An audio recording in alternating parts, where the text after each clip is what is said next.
you feel like this portrayal of Jonathan Kent goes too different? Like way too different in a direction? I think so. All of it. Because all the comics that we've read, you don't really.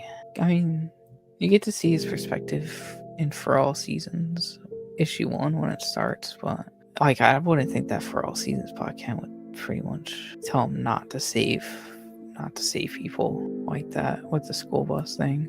It's a tough one. It's a tough one because it's like, I think for me, the big thing is that when I think of like Pa Kent, especially after reading these books now, I always think of Pa Kent as this fatherly figure who will always try to do things in the best interest of Clark, right?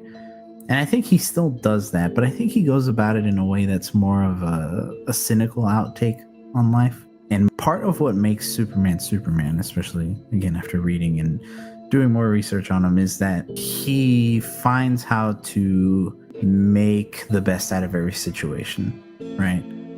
Where he will always put himself first, or he will always put his body on the line, his life on the line, even if it's not going to do anything for others, right? Even if that meant exposing himself and the powers that he had.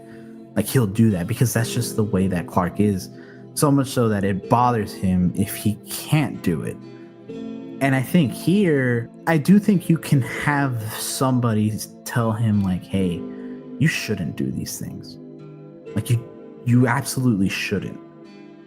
But I don't think that needs to be coming from his father, his adoptive father, the person who is raising him and teaching him how to be a human, how to be a good man in this world. I never really get that sense between them. I get that sense of more of a... When I think of Pa Kent in the books, I think of someone who's more warm, more inviting, somebody who will give you the shirt off his back because you need help. Even if he doesn't necessarily have a whole lot. That's the kind of person that Jonathan Kent is. And here, it's more like yeah, I'll help you out. So, like, please kind of go away. After that, like, I'll help. Like, after that, like, if you really need it. But will I put myself in front, will I put you over myself first? Probably not. That's just my personal opinion about it, and I think a lot of people feel that too. Especially because I think his main point here is that, hey, if people need to die, and that's it.